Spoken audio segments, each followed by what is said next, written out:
Hello Porsche fans, at least cartooned Porsche fans. That's what this one is, and it's not even the same car.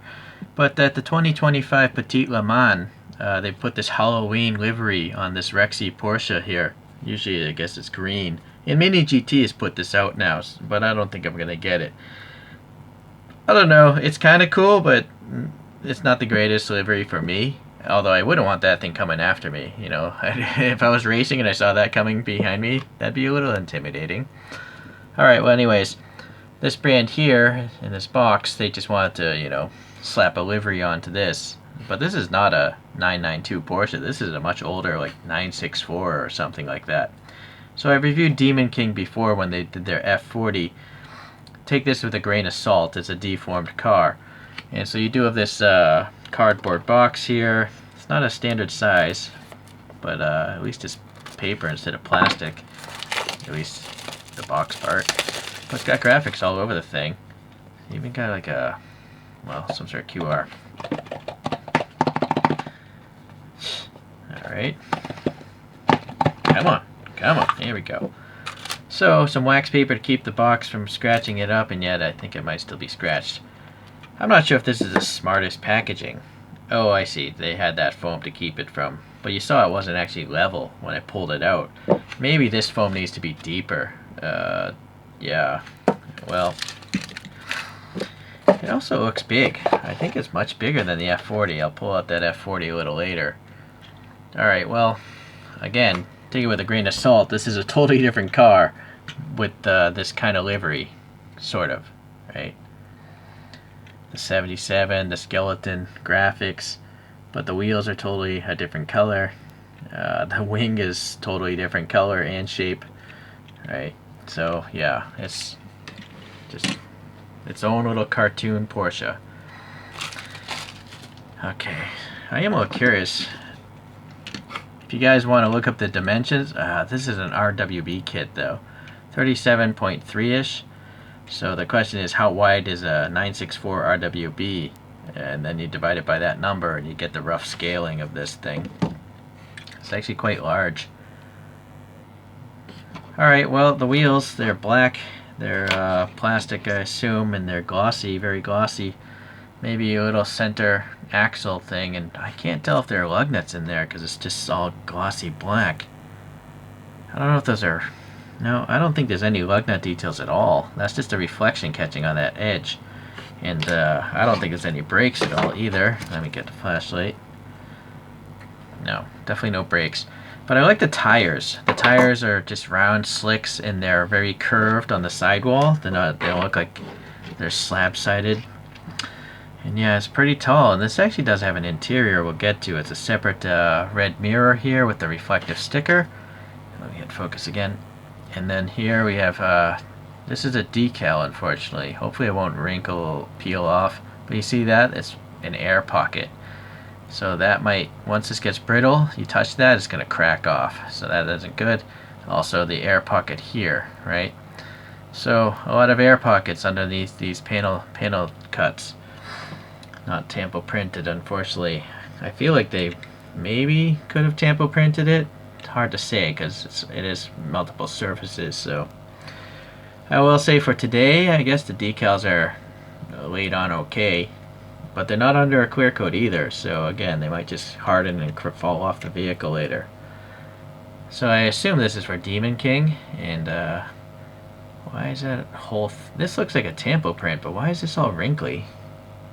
I can't explain that. Can't explain that. All right, let's see. Let's just go to the bottom here. So nothing on the bottom, no branding even. That's kind of weird, right? You'd think they'd write Demon King and Porsche 964.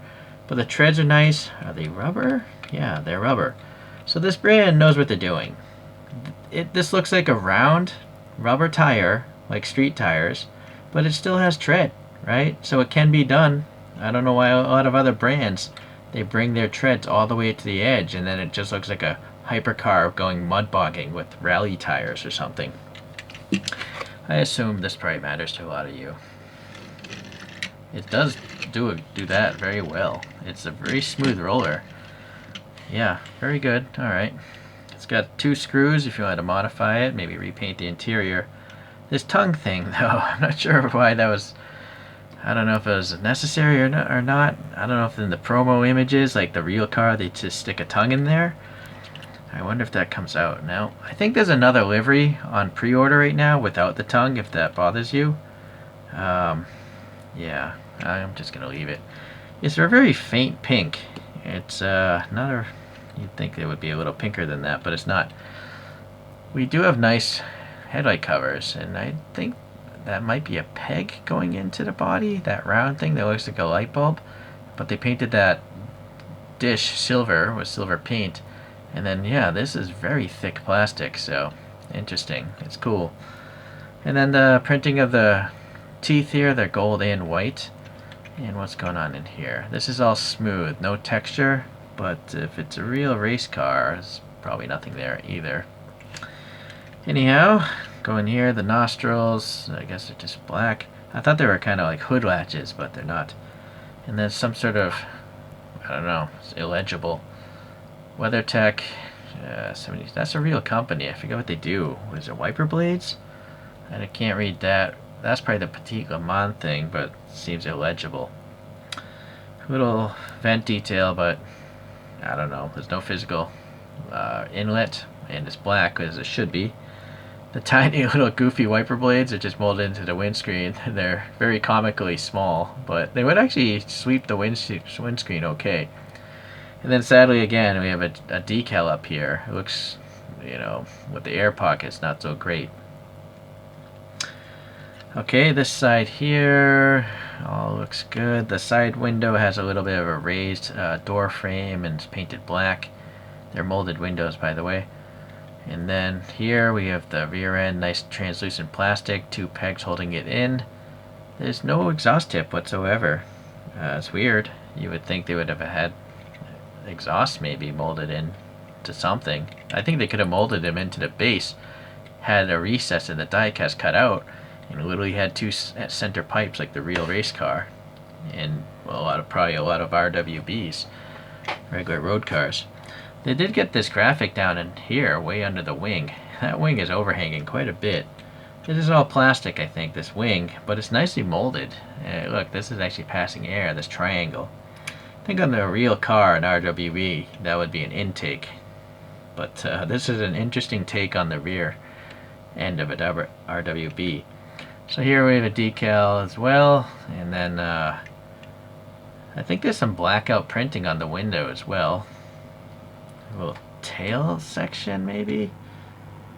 Alright, well, let's look at the interior of this thing. Nice tall windows, so pretty easy to see.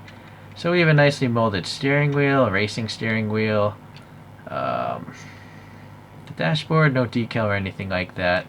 This wasn't a super expensive model, so I'm fine with that. The seats, yeah, they seem nicely molded.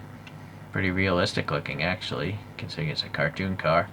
The door panel, I don't see much of anything. I think it's blank. Let me increase the power. Yeah, it's just a blank door panel. Doubtful there's pedals down there. I don't think so, and that's fine. There's like a post here on the passenger side. Not sure why they would do that. Alright, this thing I don't think has anything to do with child safety standards. Not a... Anyways. Little hot dog shifter, more like a giant bologna sausage shifter. E-brake, just extruded up at an angle. Rear view mirror, I don't see one. That's fine, it's a race car. Anyways, it's good enough. Nothing wrong with that interior for me. I like the translucent lights. That's a very nice detail. They're not painted on, right? So, and also the separate mirrors make it look kind of cool and realistic, even though it's not supposed to be realistic. I just wish, you know, it had an exhaust pipe. It's a race car. Even if it was a street car, they'll probably come out with this in just regular street colors. But an RWB would have exhaust sticking out, right? So that's the only casting issue I see. But if you want something cool to just roll around on your desk, it does its job. So by the way, the box overall footprint is identical to the F40, but the F40 box is significantly shorter. But anyways, you can stack them up and kind of keep the family together. So the F40 is actually very wide. and it has a nice colorful interior. I think this, did it open? Yeah, this thing actually has a weird opening rear end with a really lame engine. What's bothersome about this isn't color matched. This thing, this plastic base, right? It's weird to just have a black section on an F40 like that. But the width wise, it actually is similar. It's just a low down F40. Yeah, okay. Unfortunately, they're just much wider than 164. Closer to that would be the Hot Wheels. Here's their tuned 964, I believe. Right, 964 Turbo. And just look how much bigger this thing is. It's just huge. In fact, this is more like Mini GT size. Let me find one of those.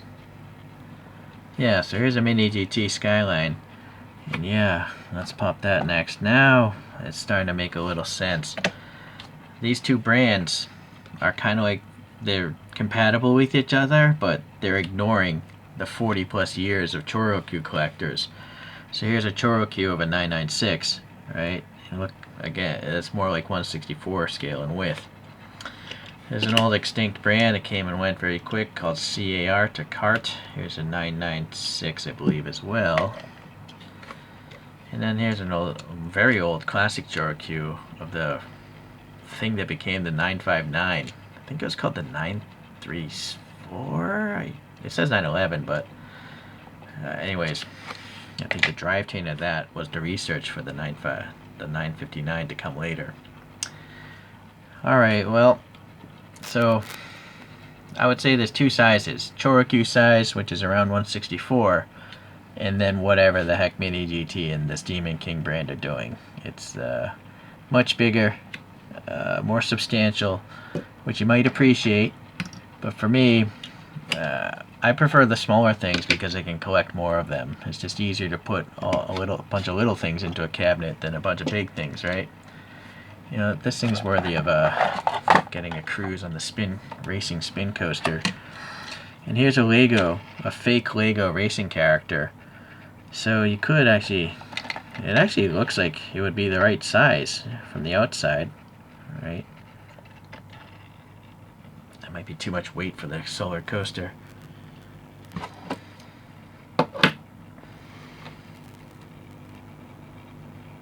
Yeah, well, hard to say. Yeah, you know, that actually does work well, because a real human, average human man would stand well above a race car. So, well, so all in all, I guess it's cool. It just, the scaling of it is a bit off. I also feel the no exhaust pipes, that's a little weird. And then if you're a stickler for livery,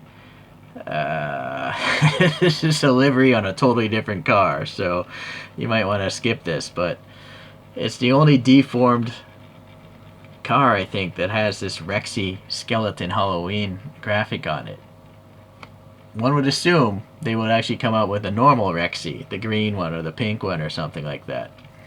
But once again, if you want a realistic one, you might want to look at the Mini GT, and I wouldn't be surprised if a more premium diecast does it as well, or maybe even later, a resin company will do a real Rexy.